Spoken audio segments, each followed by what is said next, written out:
ధ్యానించుకుందాము. సంవత్సరమంతా మనము దైవ కృప మనకు తోడుగా ఉండి దేవుని పరిశుద్ధ గ్రంథము నుండి అనేక సంగతులను ఆదికాండము మొదలుకొని ఇప్పుడు యెహోషువ గ్రంథం వరకు మనం అక్కడక్కడ అనేక విషయాలు ధ్యానించడానికి దేవుడు తన కృపను చూపాడు. వాటన్నిటినీ ఒకసారి రివ్యూ చేసుకోండి, మరొకసారి జ్ఞాపకం చేసుకునండి. ఆ గ్రంథాన్ని ధ్యానిస్తున్నప్పుడు ఇక్కడ విన్న సంగతులను మీరు జ్ఞాపకం చేసుకుంటే మరింత ఎక్కువగా మీరు చదివే వాటిని గ్రహించగలుగుతారు. మరికొన్ని పాఠాలు దేవుడు నేర్పిస్తూ ఉంటాడు. విన్న వాటిని గ్రహించిన వాటిని మన జీవితాల్లో అన్వయించుకొని సరిచేసుకోవడానికి మనము ప్రయాసపడాలి. విని విడిచిపెట్టడంలో ప్రయోజనమేముండదు. విన్న వాటిని బట్టి మనము మన ఆత్మీయ జీవితాన్ని దినదినము ప్రభువులో బలపరుచుకుంటూ ఎదుగుతూ ఉండాలని దేవుడు ఆశిస్తూ ఉంటాడు. అందుకే ఈ వాక్య పోషణ మనకిస్తాడు. ఇది పరలోకము నుండి వచ్చిన మన్నా మనకు దేవుని వాక్యం. మంచిది. ఈరోజు మనము ఒక వాక్య భాగాన్ని చదువుకుందాము. గతసారి మనము ఎరుకో పట్టణము దానికి సంబంధించిన వాటి మీదనే మనము ఆలోచన చేస్తున్నాం కదా. చాలా పాఠాలు ఉన్నాయి. ప్రతి ఒక్కొక్కటి మనము దీర్ఘంగా ధ్యానిస్తే చాలా విషయాలు మనము నేర్చుకోగలుగుతాం. కానీ అవసరమైనవి దేవుడు మనకు నేర్పిస్తున్నాడు. తినగలిగినంతనే దేవుడు మనకు తినిపిస్తాడు. ఏది తినాలా, ఏది తినే స్థితిలో మనం ఉన్నామో, ఎంత నేర్చుకొనగలిగే స్థితిలో ఉన్నామో అంతే నేర్పిస్తాడు దేవుడు. దేవుడు ఎంత మంచివాడు కదా. తల్లిదండ్రులైనా పిల్లలకు వద్దన్న కానీ పెడతారు కదా. వాళ్ళు వద్దన్న కానీ పట్టి తినిపిస్తూ ఉంటారు. కానీ దేవుడు అలాంటి వాడు కాదు. మనము విన్నా కొద్దీ వినిపిస్తాడు. వారికి వినుటకు శక్తి కలిగిన కొద్దీ వారికి బోధించనన్నాడు. మనం వినే మనస్సును పుట్టిస్తాడు, వినే బుద్ధిని పుట్టిస్తాడు, తర్వాత వినిపిస్తాడు. విన్న వాటిని మనము ధ్యానించడానికి వివేచన బుద్ధిని ఇస్తాడు, జ్ఞానమునిస్తాడు. ఇవన్నీ మాటలున్నాయి పరిశుద్ధ గ్రంథములో. నేను ఊరికే నాకు ఏ మాటలు సొంతగా ఎక్కువ రావు, చదివిన మాటలే జ్ఞాపకం వస్తాయి. ఇలాంటి అన్ని బుద్ధి, వివేచన బుద్ధి, వినే బుద్ధి, కృతజ్ఞతా బుద్ధి, ఉపకార బుద్ధి, ఇవన్నీ పరిశుద్ధ గ్రంథములో ఉన్న పదాలు. ఇవన్నీ దేవుడే మనకిస్తాడు. కనుక శ్రద్ధగా దేవుని వాక్యాన్ని మనం విందాము. యెహోషువ గ్రంథములో మనము యెరికో పట్టణాన్ని వారు స్వాధీనం చేసుకున్నారు ఇప్పుడు కదా. స్వాధీనం చేసుకున్నారు. దాన్ని పట్టణాన్ని కాల్చేశారు దేవుని ఆజ్ఞ ప్రకారంగా. అయితే పట్టణాన్ని గురించి వారికి దేవుడు ఒక మాట సెలవిచ్చాడు. ఇది శపితమైనది, దీనిలో నుండి ఏది మీరు తీసుకోవద్దన్నాడు. ప్రతి ఒక్కరిని మీరు చంపేయాలన్నాడు. శపితమైనది ఏది కూడా కనబడకుండా ఉండాలి మన జీవితాల్లో కూడా. ఎందుకు దేవుడు యెరికో పట్టణాన్ని అంత నిర్దాక్షిణ్యంగా పిల్లలను, స్త్రీలను, పురుషులను, అందరినీ, పశువులను అంతా చంపేయమన్నాడు? ఈరోజు మనకు పాఠం కొరకే ఇందులో. శపితమైనది అది. శపితమైనది ఏది మనలో ఉండొద్దు, ఒక చిన్న వస్తువు కూడా ఉండొద్దు. అందుకే యెరికో పట్టణాన్ని పూర్తిగా కాల్చేశారు. ఆ తర్వాత ఇంకా స్వాధీనపరుచుకునేవి అలాగూ చేయలేదండి. మనం యెహోషువ గ్రంథానికి ఇంకా ముందుకెళ్తూ ఉంటే అలాంటివి కనిపించవు మనకు. యెరికో పట్టణము చాలా శపితమైనది, భయంకరమైనది. దాన్ని స్వాధీనపరుచుకోవాలి అంటే దానిలో శపితమైన దాన్ని అంతా కాల్చేయాలి అన్నాడు. అంతా కాల్చేశారు. అందులో బంగారము, వెండి ఇలాంటి విలువైనవి దేవుని ధనాగారములోనికి తీసుకొని రమ్మన్నాడు. అది వారు చేశారు. అయితే దేవుడు ఇక ముందుకు వారు వెళ్తున్నారు. ఎరుకో అయిపోయింది, ఇక ముందుకెళ్ళాలి. హాయి పట్టణం ఉన్నది. హాయి పట్టణాన్ని వారు స్వాధీనం చేసుకోవాలని ఆలోచన చేశాడు. ఇది గొప్ప విజయం కదా వారికి. ఎరుకో పట్టణం 7 రోజులు ప్రయాసపడ్డారు తిరుగుతూ. దేవుడు ఆజ్ఞాపించిన క్రమములో వారు చేసినప్పుడు ఎరుకో గోడలు కూలిపోయాయి. వారు పట్టణములోనికి ప్రవేశించి దేవుడు ఆజ్ఞాపించినట్లుగా అంతా కాల్చేశారు, అందరినీ చంపేశారు. ఆ వెండి బంగారము కొంత ఉన్నది దేవుని ధనాగారములోనికి తీసుకొచ్చారు. ఇది అందరికీ తెలిసిన విషయం. కానీ దేవునికి తెలిసిన విషయం ఒకటి ఉన్నది. ఎవడో ఒక్కడు దొంగిలించాడు. అందులో ఎవరికి కనబడని అనుకున్నాడు, కానీ దేవుడు చూశాడు. ఇక మీరు హాయికి వెళ్ళబోతున్నారు. హాయి పట్టణము చిన్నది కదా, కొంతమందితో మనం వెళ్ళొచ్చని వేగుల వారు సలహా చెప్పారు. దాన్ని బట్టి యెహోషువ 3,000 మందిని పంపగా వారు తరిమేశారు. వీరిని చాలా అవమానపడిపోయారు, భయభీతులకు గురైపోయారు. వారు వస్త్రాలు చింపుకొని దేవుని సన్నిధిలో ప్రార్థించడం మొదలుపెట్టినప్పుడు అప్పుడు దేవుడు వారికి బయలుపరిచాడు. మీలో పాపం ఉన్నది అన్నాడు. ఏ పాపం అది? శపితమైన దానిలో నుండి ఒకడు దొంగిలించాడు. అంతవరకు మనం నేర్చుకున్నాం కదా. పాపం ఉంటే విజయం ఉండదు, అది చిన్నదైనా పెద్దదైనా. చిన్న విషయాన్ని మనము జయించాలంటే మనలో పాపం ఉంటే మనము జయించలేము. వారిలో పాపం ఉన్నది గనుక హాయి పట్టణాన్ని వారు జయించలేకపోయారు. అదొక కారణం మనము ఆలోచన చేశాము. యెహోషువ దేవుని యొద్ద విచారణ చేయకుండానే ముందుకెళ్ళాడు. అది రెండవ విషయం. ఈ 2 కారణాలను బట్టి వారు ఓడిపోయారు. అంటే పారిపోయి రావడం జరిగింది. వారు పారిపోయారు అక్కడి నుండి. కొందరు చచ్చిపోయారు, కొందరు మిగిలిన వారు పారిపోయి వచ్చేసారు. మన జీవితాల్లో కూడా దేవుని దగ్గర విచారణ చేయనిది ఏ పని చేయకూడదని మనం నేర్చుకున్నాం. ఎంతమంది ఇది పాటిస్తున్నారు చెప్పండి? ఇప్పుడు విన్నప్పటి నుండి కనీసం నేను ఇప్పటి నుండి ఏ పని చేసినా దేవుని దగ్గర ప్రార్థన చేసి ముందుకెళ్తాను, లేక ప్రార్థనలో అడిగి నేను ముందుకెళ్తాను. అంటే నేను చేస్తాను, ప్రభువా నన్ను కాపాడు నడిపించని ప్రార్థన చేయడం కాదు, అది అందరం చేస్తాం. మనం అనుకున్నది దేవుని దగ్గర చెప్పుకొని ముందుకెళ్తాం, కానీ దేవుడు చెప్పినది మనం చేయడానికి ముందుకెళ్ళాలి. అది భేదం మనకు. మనం ఏం చేస్తాం? సాధారణంగా మనం ముందే ప్లాన్ చేసుకుంటామన్నీ. వాటన్నిటినీ జరుపుకోవాలి అనే ప్లానింగ్తో మనము దేవుని సన్నిధిలో ప్రార్థన చేసి ఇక ఆ పని కొరకు ముందుకెళ్తాం. అంటే మన ఉద్దేశం ఏంటి? నేను అనుకున్నాను ప్రభువా, నువ్వు సహాయం మాత్రం చేయాలి నాకు, అంతే. అది మన ఉద్దేశం కదా. కానీ ఇక్కడ ఆ ఉద్దేశం కాదు. దేవుడు అనుకోవాలి, మనం జరిగించాలి. దేవుని వద్ద విచారణ చేయడం అంటే అదే. దావీదు తన జీవితంలో అలాగే చేశాడు గనుక విజయవంతంగా 40 సంవత్సరాలు పరిపాలన చేశాడు. ఎక్కడికి వెళ్ళినా ఏ శత్రువును జయించాలన్నా, ఏ శత్రువుతో యుద్ధం చేయాలన్నా, ఏ పరిస్థితిలోనైనా దేవుని దగ్గర విచారణ చేయడం, ప్రభువా ఇక్కడికి వెళ్ళాలా లేదా.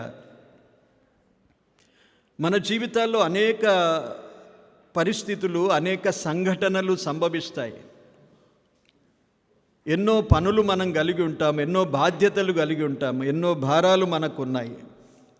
వాటన్నిటి విషయం ప్రతి సమయంలో దేవుని దగ్గర కొంత కనిపెట్టి ప్రార్థన చేసేది నేర్చుకోవాలి. చాలా మేలు పొందుతాం మనం. తప్పకుండా దేవుడు తన కృపను చూపుతాడు మనకు. నీకు ఆలోచన చెప్పెదను, నీకు ఉపదేశము చేసేదను, నీవు నడవవలసిన మార్గములు నేను నీకు చూపెదను అన్నాడు. ఇది దేవుని వాగ్దానం మనకు. కనుక ఎప్పుడైనా ఇక నూతన సంవత్సరం నుండైనా విన్ననాటి నుండైనా మనము కొంత మార్పు చేసుకోవాలి మన వైఖరిలో, మన విధానాల్లో. యెహోషువ చేసిన ఆ తప్పు ఒకటి. రెండవది, వారిలో పాపమున్నందున వారికి అపజయం వచ్చేసింది. ఎవరు పాపం చేశారు, ఎవరు దొంగిలించారు అనేది మనము కొంత ఆలోచన చేశాము. 21వ వచనము 7వ అధ్యాయము అదే వచనాన్ని మళ్ళీ చదివి ఇంకా ముందు కొంత ఆలోచన చేద్దాం. యెహోషువ గ్రంథము 7వ అధ్యాయము 21వ వచనం చదువుతాను. దోపుడు సొమ్ములో ఒక మంచి షీనారు పై వస్త్రమును 200 తులముల వెండిని 50 తులముల ఎత్తుగల ఒక బంగారు కమ్మిని నేను చూచి వాటిని ఆశించి తీసుకుంటుని. అదిగో నా డేరా మధ్య అవి భూమిలో దాచబడి ఉన్నవి. నా వెండి దాని క్రింద ఉన్నదని, ఆ వెండి దాని క్రింద ఉన్నదని ఉత్తరమిచ్చి తాను చేసినదంతయు ఒప్పుకొనెను. దేవుడు ఈ మాటలు దీవించును గాక. చిన్న ప్రార్థన చేస్తాను. పరిశుద్ధుడవైన తండ్రి, స్తుతి స్తోత్రాలు వందనాలు చెల్లిస్తున్నాం. నేటి ధ్యానం కొరకై మీరు వినిపించిన ఈ వాక్య భాగమును బట్టి స్తుతిస్తున్నాం. ఆత్మ సహాయము చేయండి. మీరు ఉద్దేశించిన మాటలే మా అందరితో మీరు మాట్లాడమని ప్రార్థిస్తున్నాను.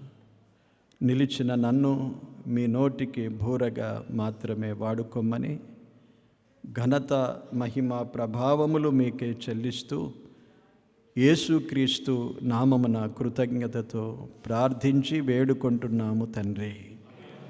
ఆమేన్. వీడు పాపము చేయడానికి కారణమేంటో మనం ఆలోచించాము. వాడు చూచాడు, ఆశించాడు. కనుక ఈ రెండింటిని కూడా మనము జాగ్రత్తగా కాపాడుకోవాలి. చూడకూడనివి చూడకూడదు. చూస్తే ఏమవుతుందంటే ఆశ పుడుతుంది.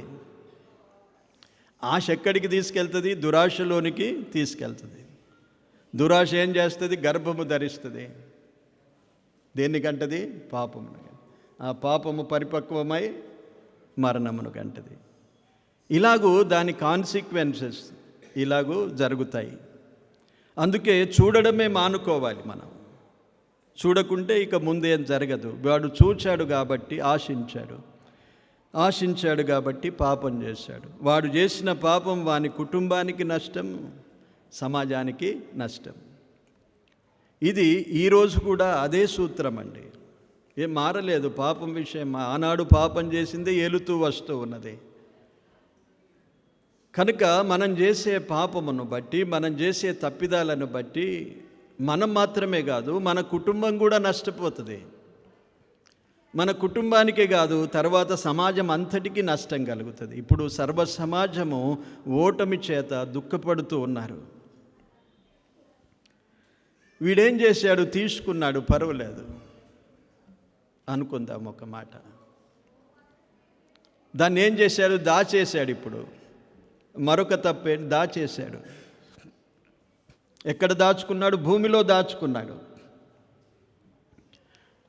ఆ దినాల్లో ధర్మశాస్త్రం లేదు. కానీ దేవుడు అప్పటికప్పుడు ఆజ్ఞలు ఇస్తూ ఉంటాడు వారికి. ధర్మశాస్త్రం అంటే ఒకేసారి గ్రంథస్థం చేయబడి ఇక అందరూ దాన్ని పాటించాలి అని ప్రకటించడం.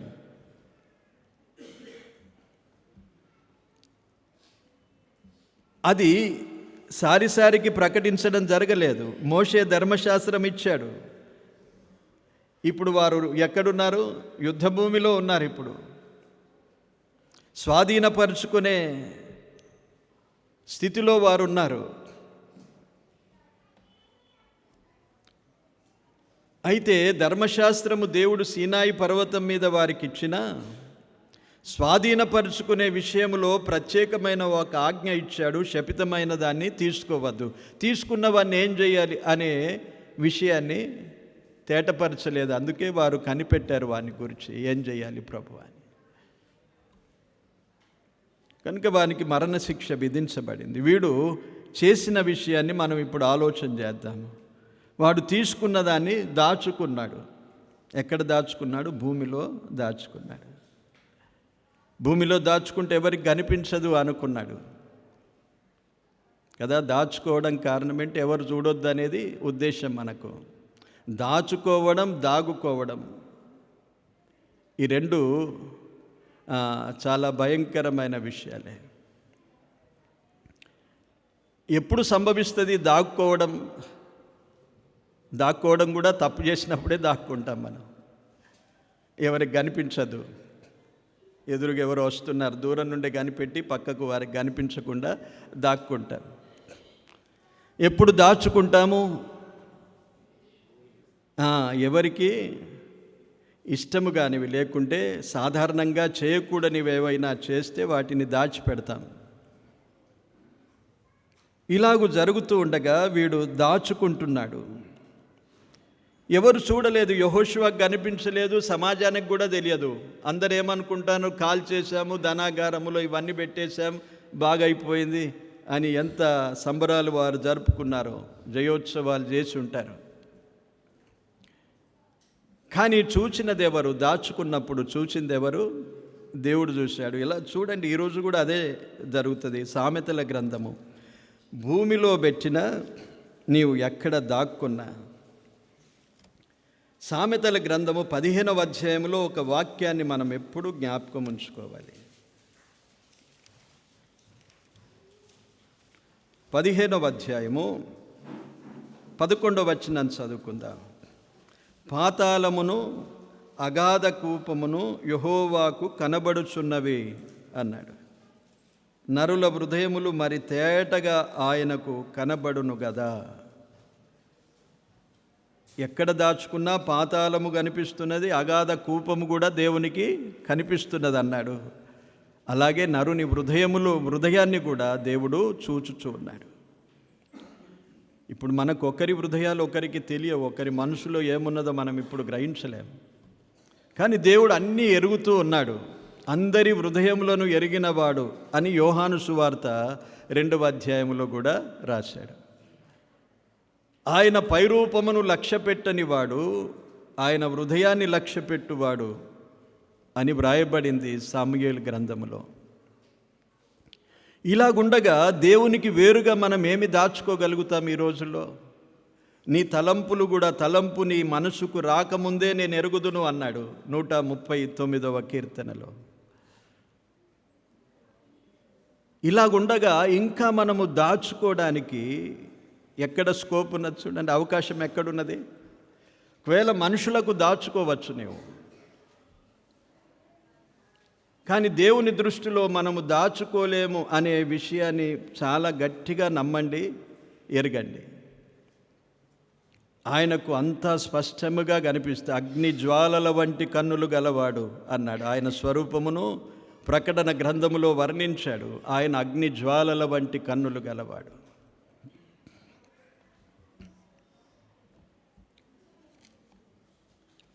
ఇలాగూ దాచుకున్నాడు ఆకాను, భూమిలో ఉండిపోయింది.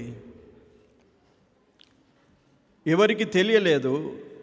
యెహోషువకు దేవుడు బయలుపరిచాడు, మీలో పాపం ఉన్నది, ఇప్పుడు నీవే ఫైండ్ అవుట్ చేయాలి. అప్పుడు యెహోషువ మొదలుపెట్టాడు, ఒక్కొక్క గోత్రాన్ని పిలుస్తూ, ఒక్కొక్కరిని పిలుస్తూ. అప్పుడు యూదా గోత్రములో నుండి ఆకాను పట్టబడ్డాడు. పట్టుకున్న తర్వాత ఒప్పుకున్నాడు.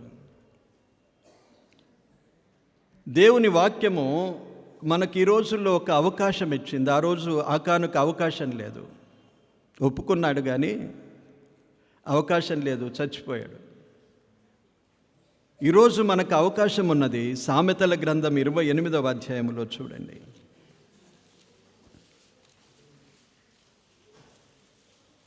13వ వచనం, 28వ అధ్యాయము 13వ వచనం. అతిక్రమములను దాచిపెట్టువాడు వర్ధిల్లడు, వాటిని ఒప్పుకొని విడిచిపెట్టువాడు కనికరము పొందును అన్నాడు. దాచిపెట్టేవాడు వర్ధిల్లడు, కానీ దాన్ని ఒప్పుకోవడము, విడిచిపెట్టుకోవడం, ఈ రెండు చేయాలి. ఒప్పుకోవడం సాధారణంగా చేస్తాం మనం, పట్టబడినప్పుడు, కనబడినప్పుడు, అందరికీ తెలిసిపోయినప్పుడు ఇక ఒప్పుకోక తప్పదని ఒప్పుకుంటాం, కానీ దాన్ని విడిచిపెట్టాలి. విడిచిపెడితేనే క్షమిస్తాడు దేవుడు. యెషయా గ్రంథం 55వ అధ్యాయం చూద్దాం. యెషయా గ్రంథము 55వ అధ్యాయం 7వ వచనం. భక్తిహీనులు తమ మార్గమును విడువవలెను, దుష్టులు తమ తలంపులను మానవలెను. వారు యెహోవా వైపు తిరిగిన ఎడల ఆయన వారి యందు జాలిపడును. వారు మన దేవుని వైపు తిరిగిన ఎడల ఆయన బహుగా క్షమించును అన్నారు. ఎప్పుడు జరుగుతుంది? విడిచిపెట్టాలి, దాన్ని మార్గాన్ని విడిచిపెట్టాలి, తలంపులను మానుకోవాలి. అప్పుడు దేవుడు జాలిపడతాడు. జాలిపడ్డమే కాదు, దేవుడు బహుగా క్షమిస్తాడు. ఇది మనకున్న కృప, దేవుడిచ్చిన కృప. ఏమి దాచుకుంటున్నామో మన హృదయంలో, ఈ సంవత్సరము ఆఖరి దినం, ఆఖరి ఆదివారం, దేవుడు ఎన్నో విషయాలు మనతో మాట్లాడుతూ వచ్చాడు. ఏదైనా విడిచిపెట్టుకున్నవున్నవా? దేవుడు దీవిస్తాడు. ఇంకా దాచుకొని ఉన్నావా? ప్రమాదం. దాచుకొని అలాగే ఉంటే శిక్ష తప్పదు. మనం చూద్దాం, ఇంకా కొన్ని సందర్భాలు ఉన్నాయి. ఏమేమి దాచుకోగలుగుతాం మనం, ఏమేమి దాచుకోగలుగుతాము, కొన్ని సందర్భాలు ఆలోచన చేద్దాం. ఈయనేం దాచుకున్నాడు? పాపాన్ని దాచుకున్నాడు. అక్కడ వస్తువుల మీదకి మనం వెళ్ళకూడదులే, వస్తువులతో మనకు పని లేదు. నేను పాపము చేసి ఉన్నానన్నాడు కదా, పాపాన్ని దాచుకున్నాడు వీడు. శపితమైన దాన్ని తీసుకున్నాడు, పాపం చేశాడు, పాపాన్ని దాచుకున్నాడు.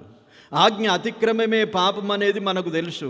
పాపములో చాలా పెద్ద లిస్ట్ ఉన్నది. కోపరికన్యలో ఒక 10 వారాలంటే ధ్యానించాం పాపాన్ని గురించి. ఆ లిస్ట్ అంతా చాలా పెద్దగా ఉన్నది. ఇలాంటి పాపమును మనం ఎవరమైనా దాచుకొని ఉంటే విడిచిపెడదాం ప్రియులారా. పాపము చాలా భయంకరమైనది. పాపముతో మనం పరలోకానికి మనం వెళ్ళలేం. అది నీతి నివసించే రాజ్యం, అది పరిశుద్ధులు నివసించే రాజ్యం. కనుకనే మనం పాపం విడిచిపెట్టాలి. ఇక్కడ ఉన్నంతసేపు, మనకు భూమి మీద ఉన్నంతసేపు దేవుడు అవకాశం ఇస్తాడు. విడిచిపెట్టుకోకపోతే పరలోకములో చేరలేం మనము. ఇంతకాలం ఆ నిరీక్షణతో బ్రతుకుతున్నాం, పరలోకములో ఒకరోజు చేరిపోతాం. అక్కడ మన పాపము నివసించలేదు. ఇక్కడే పాపం విడిచిపెట్టుకోవాలి. దేవుడు నిన్ను ప్రతి విధాల ప్రయత్నం చేస్తాడు విడిపించడానికి. హెచ్చరిస్తాడు, గద్దిస్తాడు, తుదకు శిక్షిస్తాడు.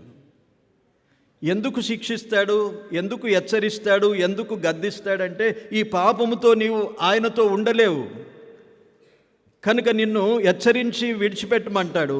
అలాగూ లేకపోతే గద్దించి విడిచిపెట్టమంటాడు. అలాగూ లేకపోతే శిక్షించైనా నిన్ను దాని నుండి విడిపిస్తాడు. అందుకే నిన్ను విడువను, నిన్ను ఎడబాయనని ఎందుకు చెప్పాడంటే విడువడు నిన్ను. హెబ్రీయులకు రాసిన పత్రిక 10వ అధ్యాయములో భయంకరమైన దేవుని చేతిలో పడుట, ఆయన చేతిలో పడుట భయంకరమని రాయబడింది కదా. దేవుడిచ్చే శిక్ష ఒకవేళ మనకు చాలా బాధకరంగా ఉండిపోతుందేమో. ఆ ఉగ్రత మన మీదికి రాకముందే పాపమును విడిచిపెట్టాలి, అలవాట్లను విడిచిపెట్టాలి. అలవాట్లన్నీ శరీరానికి కూడా హానికరమే. విడిచిపెట్టేటప్పుడు కొన్ని రోజులు బాధ కలుగుతుంది మనకంతే. ఏదైనా ఒకదానికి సిగరెట్ పట్టడానికి అలవాటు అయిపోయినాం అనుకో, అది విడుదల పొందడానికి కొంతకాలం మనకు బాధ కలుగుతుంది. ఆ తర్వాత అది వదిలేస్తాం మనం. అలాగే త్రాగుడు అలవాటు, ఏదైనా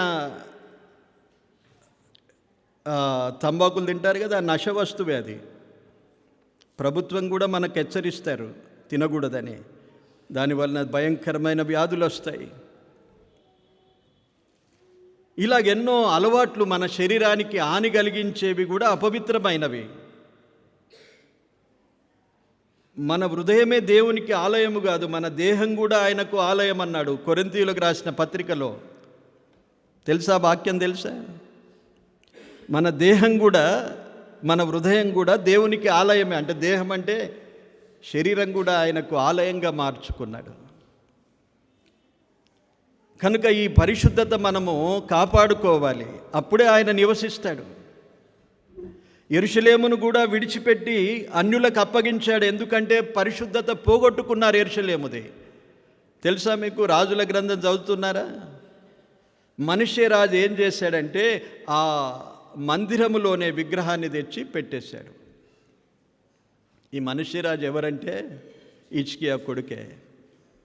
15 సంవత్సరాల ఆయుష్ పొడిగించిన తర్వాత పుట్టినోడు. అప్పుడు దేవుడు నిర్ణయించుకున్నాడు, ఇక యెరూషలేమును కూడా నేను విడిచిపెడతాను. దేవుని మందిరాన్ని విడిచిపెట్టాడు. నేను వారి మధ్య నివసించడానికి నాకు పరిశుద్ధ స్థలమును ఏర్పరచమన్నాడు మోషేతో. ఆ పరిశుద్ధ స్థలాన్నే వారు అపవిత్రపరిచారు కనుక ఇక వారితో ఉండలేడు ప్రభువు.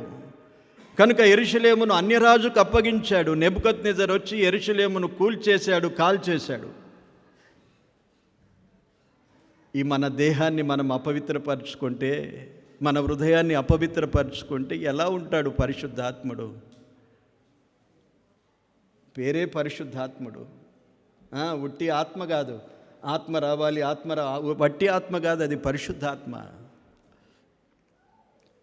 పరిశుద్ధాత్మ మనలో నిలిచి ఉండాలి అంటే మన దేహాన్ని, మన హృదయాన్ని పరిశుద్ధపరచుకోవాలి. పాపముంటే ప్రభు ఉండలేడు. పరిశుద్ధత లేకుండా ప్రభువును చూడలేము అని కూడా వ్రాయబడింది. ఆకాను చేశాడు పాపము, పాపాన్ని దాచుకున్నాడు, నష్టపోయాడు. ఆదికాండములో మరొకరిని చూద్దాం మనం. ఆదికాండము 31వ అధ్యాయం 34వ వచనం చూద్దాము. రాహేలు దొరికిందా? రాహేలు ఆ విగ్రహములను తీసుకొని ఒంటె సామాగ్రిలో పెట్టి వాటి మీద కూర్చుండెను. కాగా లాబాను ఆ గుడారమందంతటను తడివి చూచినప్పటికీ అది దొరకలేదు. ఇప్పుడు ఎవరు దాచుకున్నారు? రాహేలు దాచుకున్నది.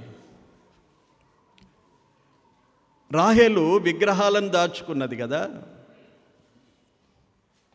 మనకు విగ్రహాలు లేకపోవచ్చు, దాంతో మనకేం సంబంధం? ఇప్పుడు మనకేం విగ్రహాలు ఉన్నాయి మనం దాచుకోవడానికి అనుకుంటాం. రాహేలును యాకోబు ఎంతో ప్రేమిస్తూ ఆమె కొరకు మళ్ళీ 7 సంవత్సరాలు కొలువు చేశాడు కదా. యాకోబు ఎంత ప్రేమించాడు! అసలు కావాలనుకున్నాడు రాహేలునే, కానీ వారి తండ్రి మోసపరిచి ఏం చేశాడు? పెద్ద కుమార్తెనిచ్చాడు, లేయాను. లేయాను పెళ్లి చేసిన తర్వాత చూస్తే ఈమె రాహేలు కాదు. ఇప్పుడు మళ్ళీ ఏమన్నాడు? ఇంకా 7 సంవత్సరాలు కొలువు చేస్తే ఇస్తానన్నాడు. అంటే ఎంత ప్రేమించాడు రాహేలును. రాహేలు బదులుగా ఎవరిని ప్రేమిస్తున్నది? విగ్రహాలను ప్రేమిస్తున్నది. యాకోబును ప్రేమించడం లేదు. యాకోబు తన కొరకు 14 సంవత్సరాలు కొలువు చేశాడు, కానీ ఆమె ప్రేమ ఎవరి మీద? విగ్రహాల మీద ప్రేమ. ఆ విగ్రహాలు దాచుకుంటూ ఉన్నది. యాకోబును అసలు తన హృదయమంతా యాకోబు ఉండాలి. యాకోబు దేవుడే నా దేవుడు. రూతు ఏమన్నది? నీ దేవుడే నా దేవుడు. నయోమితో అన్నది ఆ కొంతకాలము 10 సంవత్సరాల ఆ సంసార జీవితంలో వారితో గడిపిన ఆ జీవితంలో అన్యురాలైన మోయాబీయురాలు నయోమితో ఏమో నీ దేవుడే నా దేవుడు, అత్త ఇంకా ఆమె భర్త కాదు. అత్తకు అలాగూ ఎంత గౌరవం, ఆమె దేవుణ్ణి ఈమె దేవుడుగా కొలిచి ఆమెతో వెళ్ళడానికి ఇష్టపడింది. ఇతనైతే భర్త ఆమెకు నిన్ను సృష్టించిన వాడు నీకు భర్త అయి ఉన్నాడు అన్నాడు. యాకోబు మీద ప్రేమ లేక విగ్రహాన్ని తెచ్చుకొని విగ్రహాన్ని దాచుకుంటూ ఉన్నది. అంటే యాకోబుకు కూడా తెలియకుండా దాచుకున్నది. అంటే యాకోబు మీద ప్రేమ ఉన్నదా చెప్పండి? ఇప్పుడు లేదు కదా. మన హృదయాల్లో ఏం దాచుకుంటున్నామో, మన కొరకు మన ప్రభువైన యేసుక్రీస్తు పరమును విడిచిపెట్టి భూమి మీద 33.5 సంవత్సరాలు, యాకోబు 14 సంవత్సరాలు చేశాడు, కానీ మన ప్రభు మన కొరకు 33.5 సంవత్సరాలు భూమి మీద ఎన్ని శ్రమలు అనుభవించాడు. శాపగ్రస్తమైన లోకములో జీవించాడు, శాపగ్రస్తమైన శరీరాన్ని ధరించాడు, ఎన్నో శ్రమలు సహించాడు, అవమానాలు సహించాడు, సిలువ మీద మరణించాడు, తన రక్తమును కార్చాడు, సమాధిని చూచాడు, పాతాళము వరకు వెళ్ళాడు. అత్యున్నత సింహాసనం మీద ఆసీనుడై ఉన్నవాడు ఎంత తను తాను తగ్గించుకొని పాతాళం వరకు వెళ్ళి మనలను రక్షించాడు. మనలో ఎవరి మీద ప్రేమ ఉన్నది? మన హృదయములో ఎవరిని దాచుకున్నాం? ప్రభువే ఉన్నాడా? ప్రభువే ఇష్టమా నీకు? ఎవరిని దాచుకున్నామో అదే విగ్రహం మనకు. ఒకవేళ శారీరకంగా నీ భర్తనే ఎక్కువగా ప్రభు కంటే ప్రేమిస్తే అదే నీకు విగ్రహం. ప్రభు సన్నిధిలో ప్రభు లేక మనలను ఏది మన హృదయములో ఉన్న ప్రభువును గణపరచలేము. చూడండి, మార్కు సువార్త 12వ అధ్యాయంలో 30వ వచనములో మనం ప్రభువుని ఎలాగూ ప్రేమించాలో అక్కడ ఒక వాక్యాన్ని మనం చదువుకుందాం. చూడండి, మార్కు సువార్త 12వ అధ్యాయం 30వ వచనం. నీవు నీ పూర్ణ హృదయముతోనూ, నీ పూర్ణ ఆత్మతోనూ, నీ పూర్ణ వివేకముతోనూ, నీ పూర్ణ బలముతోనూ నీ దేవుడైన ప్రభువును ప్రేమింపవలెను అనున్నది ఏ ప్రధానమైన ఆజ్ఞ అన్నాడు. ఇప్పుడు ఎక్కడైనా ఏ భాగమైనా మిగిలిపోయిందా చెప్పండి? మనలో హృదయము పూర్ణంగా అన్నాడు. అంటే ఎక్కడ ఖాళీ లేకుండా, హృదయంలో కూడా మరొకరు లేకుండా పూర్ణ హృదయముతో మన ప్రేమంతా ప్రభు మీదనే ఉండాలి. రెండవది, పూర్ణ ఆత్మతో కూడా. ఆత్మ ఖాళీగా ఉంచుదామా, ఆత్మ మరొకరికి ఇద్దామా అంటే ఆత్మలో కూడా ప్రభువే ఉండాలి. పూర్ణ వివేకము, నీ జ్ఞానము, నీ మనసులో కూడా ఆయనే ఉండాలి, నీ బలములో కూడా ఆయనే ఉండాలి. ఇలాగూ ప్రభువును ప్రేమించాలనేది దేవుడు మనకు ఇచ్చిన ప్రధానమైన ఆజ్ఞ అన్నాడు. ఇది గాక ఇంకా ఏదేది మనము మన హృదయములో కలిగి ప్రేమిస్తున్నాము? లోకాన్ని ప్రేమిస్తున్నామా? ఇంటిని ప్రేమిస్తున్నామా? ఉద్యోగాన్ని ప్రేమిస్తున్నామా? పిల్లలను ప్రేమిస్తున్నామా? భార్యను ప్రేమిస్తున్నామా? భర్తను ప్రేమిస్తున్నామా? బంధువులను ప్రేమిస్తున్నామా? ఎవరిని ప్రేమిస్తున్నాం? ఎవరిని దాచుకుంటున్నాము? దాచుకున్నదంటే కనబడకుండా, ప్రభువుకు కనిపించదు, కానీ నా హృదయంలో వీరి మీద నేను ఎక్కువగా, ఇటు ప్రభుతో కూడా, యాకోబుతో కూడా రాహేలు ప్రేమగానే ఉంటుంది కదా, కానీ హృదయములో మాత్రము లేడు. వారు పెదవులతో నన్ను ఘనపరచుదురు కానీ వారి హృదయము నాకు దూరముగా ఉన్నది అన్నాడు. ఈరోజు మనం అలాగుంటే, మన హృదయములో ప్రభు లేకపోతే ఏదో ఒకటి మనం దాచుకున్నామని. రాహేలు ఉన్నదా చెప్పండి? తర్వాత ఏం జరిగింది? మరణించింది కదా. పిల్లలు పుట్టలేరు చాలా కాలం. యోసేపు పుట్టాడు, తర్వాత బెన్యామీను గర్భములో ఉన్నప్పుడే. ఇలాగు చేసిన కారణం ఆమె దాచుకున్నది కనుక సరి అయిన ప్రసవం కూడా జరగలేదు, ప్రసవిస్తూనే చనిపోయింది. ఆ కొడుకు పేరు కూడా ఏం పెట్టాడు? బెనోని. అంటే కొడుకును కూడా సరి అనే. బెనోని అంటే ఏంటి? దుఃఖపుత్రుడు. తనకు దుఃఖపుత్రుడు అయిన తండ్రి ప్రేమ మళ్ళీ అక్కడ దేవా వీన్ని దుఃఖపుత్రుడిగా ఉంచకు, నేను అధికముగా ప్రేమించిన నా భార్య కన్న కుమారుడు వీన్ని బెన్యామీను అంటే కుడి చేతి పుత్రునిగా ఉంచుకోమన్నాడు. అలాంటి స్థితి జరిగిపోయిందండి. ఆమె చూసుకోలేకపోయింది, కుమారుణ్ణి కూడా సంతోషించలేకపోయింది. ఏమి దాచుకున్నావో దానితో సంతోషం ఉండదు ప్రియులారా. తాత్కాలికంగా కొంత సంతోషించవచ్చు మనం. అందుకే నీ పూర్ణ హృదయముతో దేవుణ్ణి ప్రేమించాలి అన్నాడు. ఆ తర్వాత అన్ని దేవుడే మనకు ఆ సంతోషాన్ని, ఆనందాన్ని అందరినీ బట్టిస్తాడు. ఒకటి, మొదట దేవుణ్ణి ప్రేమిస్తాను అని నిర్ణయం చేసుకో. ఇక అందరితో సంతోషంగా, భర్తతోనే సంతోషం ఉంటుంది, భార్యతోనే సంతోషంగా ఉండగలుగుతావు, పిల్లలతోనే సంతోషంగా ఇవన్నీ తీసివేసి ప్రభువునే, ఆయనతోనే సంతోషించమని ప్రభువు కోరడు. స్వార్థపరుడు కాదు ప్రభువు. అన్నీ ఇచ్చిన వాటిని అన్నీ అనుభవించడానికి దేవుడు కృప చూపుతాడు. అన్నీ ఇచ్చినవాడు ఆయనే కదా. భార్య పిల్లలను ఇచ్చినవాడు ఎవరు? ఐశ్వర్యమునిచ్చిన వాడెవడు? పోషణ చేస్తున్న వాడెవడు? జీవనోపాధి ఇచ్చిన వాడెవడు? వీటన్నిటినీ అనుభవించడానికే దేవుడు ఇచ్చాడు. కానీ వీటి మీదనే నీవు దృష్టి ఉంచుకొని వీటినే హృదయములో కలిగి ఆ ప్రభువును ప్రేమించకపోతే వీటి ద్వారా కూడా నీకు సంతోషం ఉండదు, ప్రభు ద్వారా కూడా నీకు మెప్పు ఉండదు. అదే ఒక్కడు ప్రభు మీదనే నీవు ధ్యానముంచి ప్రభువునే ప్రేమించినావు అనుకోనండి, అన్నిటినీ ఇచ్చిన ప్రభు అన్నిటితో నిన్ను సంతోషంగా ఉంచుతాడు. రాహేలు దాచుకున్నది మార్గమధ్యములోనే విడిపోయింది. మరొకటి చూద్దాం, చూడండి. మత్తయి సువార్త 25వ అధ్యాయం.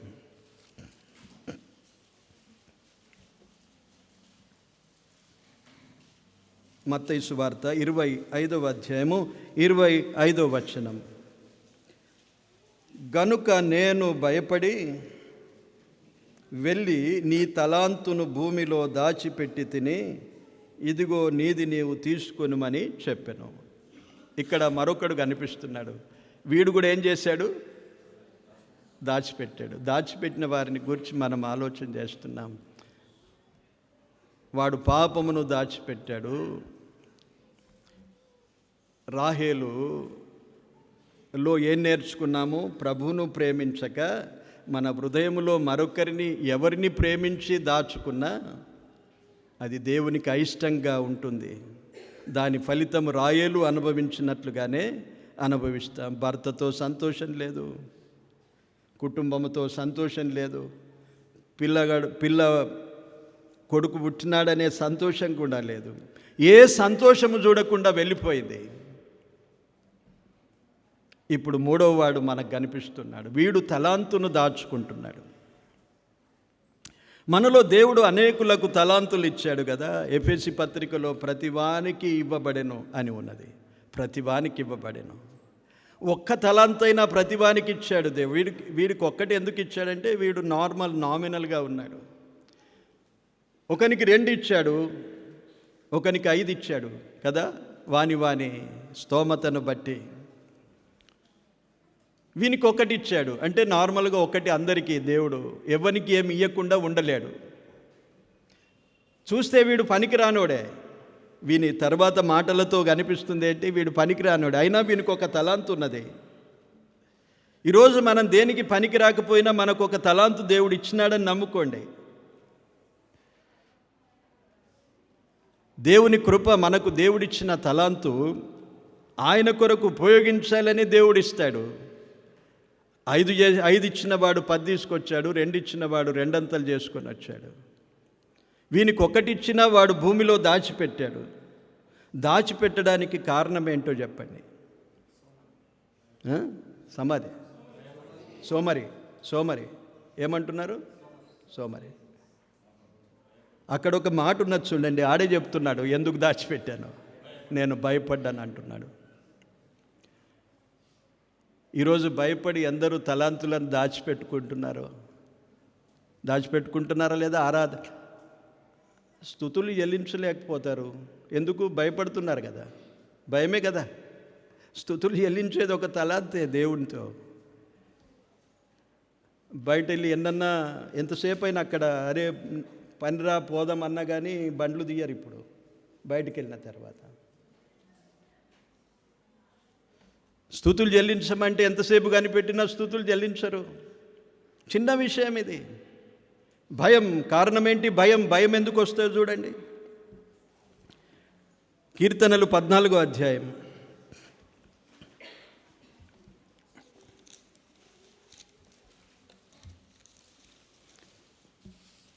కీర్తనలు 14వ అధ్యాయము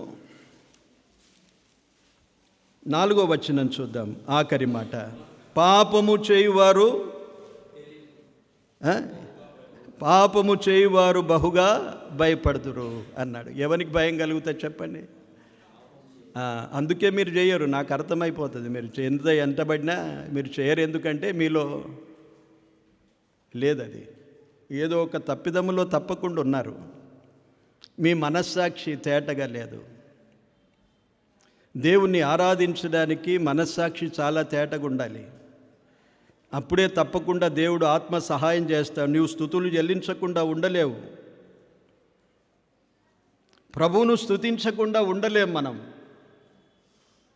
కానీ ఎక్కడో ఏదో మనలను భయపెడుతూ ఉంటుంది. భయపెట్టేవాడు కూడా అపవాదే. అపవాది నీలో ఉన్నాడంటే ఎందుకు ఉంటాడు నీలో? వానికి ఏదో అనుకూలంగా ఉన్నది నీలో ఉన్నది. అందుకే వాడు ఉంటాడు, నిన్ను భయపెడుతూ ఉంటాడు. చేయకేం అవసరం లేదు, పర్వాలేదు, ఆ రొట్టెలో పాలు పొంది అయిపోతుంది, పర్వాలేదు అనుకుంటాను. ఎంతకాలం ఉంటావు చెప్పండి? ఎంతకాలం ఉంటారు? వీడు తలాంతును దాచిపెట్టుకున్నాడు, వాని హృదయం మారలేదు. అయినా దేవుడు వానికి ఒక తలాంతు ఇచ్చాడు. ఏదైనా మెరుగుపడతాడేమో, బాగు చేసుకుంటాడేమో, ఈ తలాంతును ఉపయోగించుకుంటాడేమో అనుకున్నాడు. హృదయం మారలేదు. పాపం ఇంకా అతని హృదయంలోనే ఉన్నది. కనుక యజమానుని కూడా దూషిస్తున్నాడు. వీని పరిస్థితి కూడా ఏమైంది చెప్పండి? మంచిదనుకున్నాడా? విడిచిపెట్టాడా? వీడిని వెలుపలి చీకటిలోనికి త్రోసివేయమన్నాడు. చెడ్డదాసుడా అన్నాడు. దేవుడు సమయం ఇస్తాడు, కొంతకాలం ఇచ్చాడు తలాంతునిచ్చి. ఎంతకాలం ఇస్తున్నాడో దేవుడు నీకు తెలియదు. ఎంతకాలం అయిపోయిందో నీవు ప్రభువుని నమ్ముకొని. ప్రభువునందుండి ఎంతకాలం అయిందో దేవుడు సమయం ఇస్తూ ఉన్నాడు. నీ తలాంతును నీవు ఉపయోగించుకోవాలి. ఇంకా దాచుకుంటున్నావంటే, ఇంకా భయము నీలో ఉన్నదంటే ఏదో పాపము నీలో ఉన్నది. దేవుని సముఖానికి రాలేకపోతున్నావు. ఆదాము ఏం చేశాడు? పాపము ప్రవేశించగానే ఏం చేశాడు? ఎందుకు దాక్కుంటారు? ఎందుకు వెనక కూర్చుంటారు? రాగానే ముందుకు ఎందుకు రాలేరు చెప్పండి? ఇవన్నీ ఖాళీగుండా ఆడ వెనుక సీట్లు వీళ్ళు ముందే వేసి పెడతారు, వెనుక కూర్చుంటారు. ఎందుకు రాకపోవడం కారణం ఏంటి? భయం మీలో. ముందుకెలా రావాలి? దేవుని సముఖానికి రావడానికి భయపడడం కారణం ఆదాము చూపిస్తున్నాడు. ఏమన్నాడు? ఎక్కడున్నావు ఆదాము అనగానే నేను చెట్టు వెనుక దాక్కున్నానన్నాడు. ఎందుకు దాక్కున్నానంటే భయపడుతున్నానన్నాడు. భయం ఎందుకు? ఆజ్ఞను అతిక్రమించాడు. ఆజ్ఞను అతిక్రమించాడు గనక పాపం చేశాడు. పాపం చేయగానే భయం ప్రవేశించింది. ఆ భయంతో చెట్టు వెనుక దాక్కున్నాడు. ఈ కంబ వెనుక దాక్కుంటారు కొందరిడ. ఇది ఉన్నది పిల్లర్ వెనుక దాక్కుంటారు. ఈ చిన్న విషయాల్లోనే మనము దేవుని సన్నిధికి రాలేకపోతే ఆ రోజు ప్రభు ఎదుట ఎలా నిలుస్తాం చెప్పండి? ఒకరోజు మనమందరము దేవుని క్రీస్తు న్యాయపీఠము ఎదుట నిలవబడవలసి ఉన్నది అన్నాడు. కొరింథీయులకు రాసిన 2వ పత్రిక 5వ అధ్యాయము 10వ వచనములో మనమంతా క్రీస్తు న్యాయపీఠము ఎదుట నిలవాలి. ఎలా నిలుస్తావు చెప్పండి? సంఘము ఆయన ఎదుట నిలువబడాలని ఎఫెసీయులకు రాసిన పత్రిక 5వ అధ్యాయములో ఉన్నది. అది నిష్కలంకముగాను నిందారహితముగాను నిలువబెట్టుటకు, మహిమగల సంఘముగా నిలువబెట్టుటకు దేవుడు తన్ను తాను అప్పగించుకొనెను అన్నాడు. ఈ భూమి మీద దేవుడు ఊపిరి మనలో ఉన్నంత కాలమే సమయం ఇస్తాడు. దేవుడు ఊపిరి విడిచిపెట్టిన తర్వాత సమయం ఉండదు మనకు. అప్పుడు మారు మనసు పొందలేం మనము. ధనవంతుడు పాతాళములో నుండి అరుస్తున్నాడు. సమయం ఉన్నదప్పుడు వానికి అక్కడ నుండి ప్రార్థన చేస్తున్నాడు. ఇప్పుడు ఎక్కడ ప్రార్థన? భూమి మీద ఉన్నంత కాలము ప్రార్థన జ్ఞాపకం రాలేదు వానికి. పాతాళములో నుండి తండ్రివైన అబ్రహామా అని ప్రార్థన చేయడం మొదలుపెట్టాడు. అప్పుడు వాడు అన్నదమ్ములను గూర్చి భారం కలిగిన భారాన్ని తెలియజేస్తున్నాడు. భూమి మీద ఉన్నప్పుడు తనను గూర్చి ఆలోచన చేసుకోలేదు, తన కుటుంబాన్ని గూర్చి ఆలోచన చేయలేదు. పాతాళానికి వెళ్ళిన తర్వాత కానీ సమయం దొరికిందా వానికి? ప్రియులారా, దాచిపెట్టకూడదు. నూతన సంవత్సరం మార్పు చెందండి. దేవుడు మనకిచ్చిన కృప ఎంతో గొప్పది. మనలో ఉన్న భయాన్ని కలిగించే వాటిని తొలగించుకోవాలి. భయములను బాపేవాడు, ఆయన పాటలు కూడా పాడతాం కదా. భయాన్ని బాపేవాడు, భయాన్ని తొలగించేవాడు. దేవుని సన్నిధిలో మనము గడుపుట ఎంతో అవసరం మనకు. ఆయన సన్నిధిలో మనం ఉంటే మనం భయపడలేము దేనికి. తలాంతును దాచుకున్నాడు, విరోధంగా ఇంకా మారిపోయాడు, యజమానున్నే దూషిస్తున్నాడు. నువ్వు పెట్టని దానిని తీసుకునేవాడవు, విత్తని దానిని కోయివాడవు. ఎన్ని దూషణ మాటలు మాట్లాడుతున్నాడు చూడండి. వాని పరిస్థితి కూడా భయంకరంగా మారిపోయింది. మరొకరిని చూద్దాం 2 నిమిషాలు 5 నిమిషాల్లో. అపోస్తలుల కార్యములు 5వ అధ్యాయం 3వ వచనం చదువుకుందాం. అప్పుడు పేతురు, అననీయా, నీ భూమి వెలలో కొంత దాచుకొని పరిశుద్ధాత్మను మోసపుచ్చుటకు సాతాను ఎందుకు నీ హృదయమును ప్రేరేపించెను? ఇక్కడ మరొకరు దాచుకుంటున్నారు కదా. వీరిని గురించి చాలా తెలుసు మనకు. అననీయ, సప్పిరాలు, వీరేం దాచుకున్నారు చెప్పండి? కొంత సొమ్ము దాచుకున్నారు. ఎవరు చెప్పారు వీరికి దాచుకోమని? అక్కడే ఉన్నది, చదువుకోవాలి. అది ఎవరు చెప్పారు? హృదయము. ఇంకా అక్కడే ఉన్నది, సాతాను ఎందుకు నీ హృదయమును మోసపుచ్చెను. వీరు దాచుకోవడానికి కారణం ఏంటి? వీరు భక్తి గలవారు వీరు కదా. అందుకే వారిలో ఒక ప్రేరేపణ. అందరూ తీసుకొచ్చి అమ్ముకొని అన్ని తీసుకొచ్చి అపోస్తలుల పాదంలో ఏదో పెడుతున్నారు. వీరికి కూడా వచ్చేసింది, మేము కూడా పెట్టేస్తాం, మేము కూడా తీసుకొస్తాం, మేమేం తక్కువ కాదు. అలాగూ ఒకవేళ పోటీపడి ఉండొచ్చు వారికి, చేత కాకపోయినా. పేతురైతే చెప్పలేదు వారికి. ఒకవేళ వారు దేకపోయినా బాగుండేది. అందరు తీసుకొస్తున్నారు, మేము తీసుకొస్తాం, మేమేం తక్కువనా అనుకోవద్దు. ఎప్పుడు ఒకరిని చూసి ఒకరు చేయొద్దండి. ఏది వారు చేస్తున్నారు కదా, మేము కూడా చేస్తాం. అందుకే నేను ఎప్పుడు ప్రేరేపణ అంటాను. ప్రేరణ కావాలి, దైవ ఆత్మ ప్రేరణ కావాలి మీకు. వారింత ఇచ్చారు, వీరింత ఇచ్చారు, వీరిది తీసుకొచ్చారు, వీరిది చేస్తున్నారు, నేను చేస్తాను, వీరు పోతున్నారు, నేను పోతాను. అది కొంతకాలమే నిలుస్తుంది. వీరు తమకున్నది అమ్మేశారు, మంచిదే. కానీ కొంత దాచుకోవాలని వారికి మనసు వచ్చింది. అంటే వారిలో ఇంకా సాతాను వారిని ప్రేరేపిస్తున్నాడు. హృదయం మారలేదు. అందుకే దేవునికి ఇవ్వవలసినవి దాచుకున్నారు. ఇప్పుడు వారు అమ్మేసిన తర్వాత అది దేనికి? అమ్మిన తర్వాత అంతా తీసుకొని రావాలి. ఒకవేళ అమ్మకపోతే అది వారిదే ఉండేది. అమ్మిన తర్వాత అది దేవునిది. అందరు అమ్ముకొని తీసుకొస్తున్నారు, మీరు అమ్ముకున్నారు, తీసుకురావాలి ఇక్కడ. కానీ అందులో దేవుని వాటిలో దాచుకున్నారు. మలాకి గ్రంథములు ఏమన్నాడు? దొంగిలించుట అన్నాడు దాన్ని. మనం కూడా దేవునికి ఇచ్చే వాటిలో, దేవుని కొరకు మనం అనుకున్న వాటిలో ఎప్పుడూ దాచుకునే ప్రయత్నం చేయొద్దు. అందుకే మ్రొక్కుబడిని గురించి మనం ఒకసారి చెప్పుకున్నాం. మ్రొక్కుకోకున్నా పర్వాలేదు అన్నాడు. మొక్కుకుంటే మాత్రము మొక్కుబడి పూర్తిగా తీసుకొని రావాలన్నాడు. దేవునికి ఇచ్చే విషయంలో నావన్నీ నీవే అంగీకరించుము దేవా అని పాట పాడతాము. నిజంగా మన అన్ని దేవునికి అప్పగించడానికి సిద్ధంగా ఉన్నామా? నావన్నీ అంగీకరించుము దేవా అని పాట రాశాడు ఆ భక్తుడు.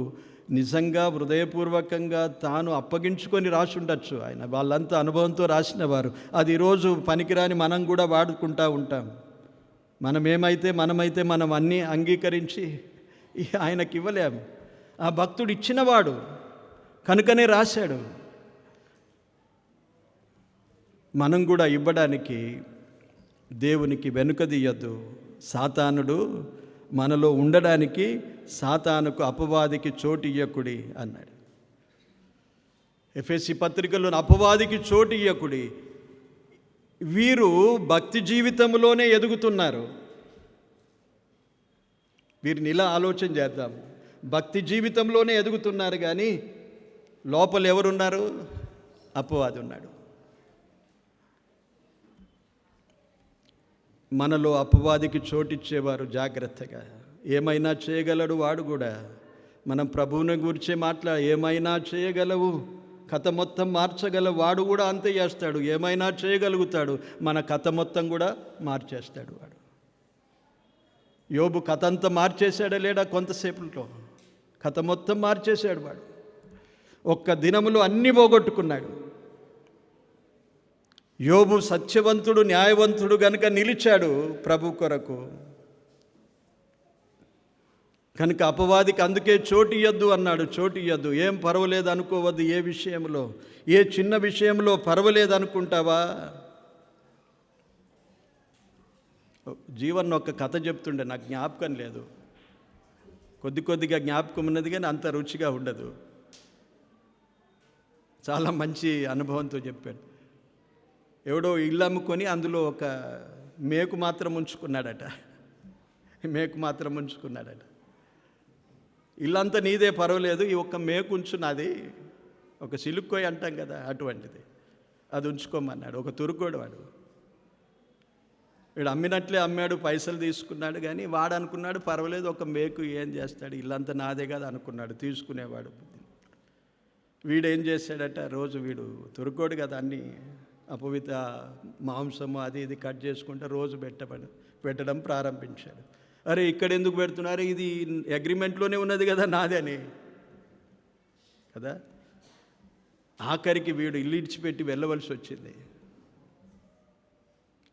అపవాదికి అలాగ ఒక చిన్న మేకులాగా చిన్నది కూడా మనలో అపవాదికి చోటిస్తే వాడు ఒక రోజు ఏం చేస్తాడు, మనల్ని లేకుండా చేస్తాడు. అక్కడ ప్రభువులో లేకుండా మనలను తరిమేస్తాడు.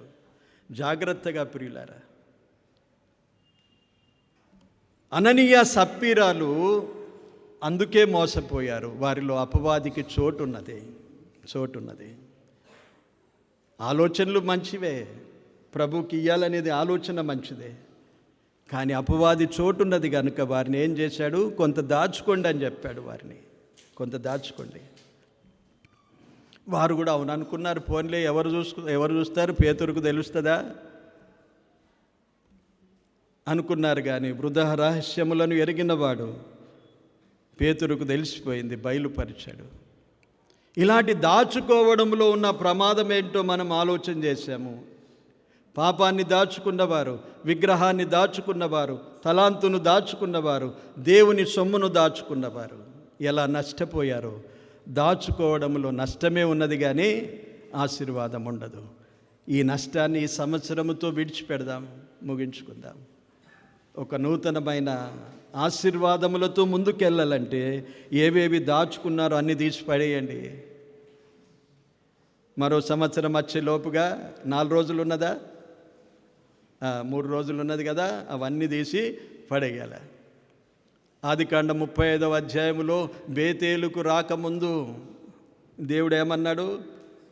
మీరు బేతేలుకు రండి అన్నాడు. అది చూసుకోండి, నేను చెప్పినాను కదా అదొకసారి. అప్పుడు వారు అన్నీ ఏం చేశారు? యాకోబు వారి మీద ఉన్న బంగారం పోగులన్నీ తీసి భూమిలో పాతి పెట్టేశాడు. అంటే అపవిత్రతను అంతా తీసేసి బేతేలుకు వచ్చేసాడు. మనం ఏవేవి దాచుకున్నామో అవన్నీ తొలగించుకొని నూతన సంవత్సరంలో ఒక నూతన ఆనందంతో మనము ప్రవేశిస్తాం. దేవుడి మాటలు దీవించునుగాక. ఆమేన్. ప్రార్థన చేసుకుందాం. పరిశుద్ధుడవైన మా ప్రియ తండ్రి, స్తోత్రాలు. మీ మహాకృప కనికరములతోనే నేడు సంవత్సరపు ఆఖరి ఆదివారం మేమందరము కూడి మిమ్మల్ని ఆరాధించే కృపను మాకిచ్చావు. స్తోత్రాలు. దాచుకునే విషయంలో ఎలా మోసపోవద్దో మేము నేర్చుకున్నాం. ఏవైనా దాచుకున్న ఉంటే తొలగించుకోవడానికి మాకు నేర్పించావు, అవకాశం ఇచ్చావు. స్తోత్రాలు. అద్భుతమైన మీ ప్రేమను బట్టి స్తుతిస్తున్నాం. అందరిని దీవించండి. తిరిగి వెళ్ళే ఇంటి ప్రయాణాల్లో అందరికీ తోడై ఉండండి. దూర ప్రయాణాలు చేసి వచ్చారు ప్రభువా, తిరిగి క్షేమంగా నడిపించండి. ఈ ఆసక్తిని బట్టి మీకు స్తోత్రాలు. వారికి రెట్టింపు దీవెనలు అనుగ్రహించండి. సంవత్సరం ఆఖరి కూడిక కొరకు కూడా మేమందరము చేరి రాగలుగునట్లు కృపనిమ్మని, మరో సంవత్సరములో మమ్మను ప్రవేశపెడుతుండగా స్తోత్రాలు చెల్లిస్తూ యేసుక్రీస్తు నామమున కృతజ్ఞతతో ప్రార్థించి వేడుకుంటున్నాము తండ్రి. ఆమేన్. ఆశించే ఆకాను బంగారును నశించిపోయేను తన వారితో. ఆశించే ఆకాను బంగారును నశించిపోయేను తన వారితో. గమనించి పయనించు ఆ నావలో ప్రభు త్రోవలో. గమనించి పయనించు ఆ నావలో ప్రభు త్రోవలో. గేహాజి పరుగేలవో మానవా, నయమాను పుష్టేగ ఇక మానవా. ఇక నిల్వరా గేహాజి పరుగేలవో మానవా, నయమాను పుష్టేగ ఇక మానవా. ఇక నిల్వరా. వందనాలు అందరికీ.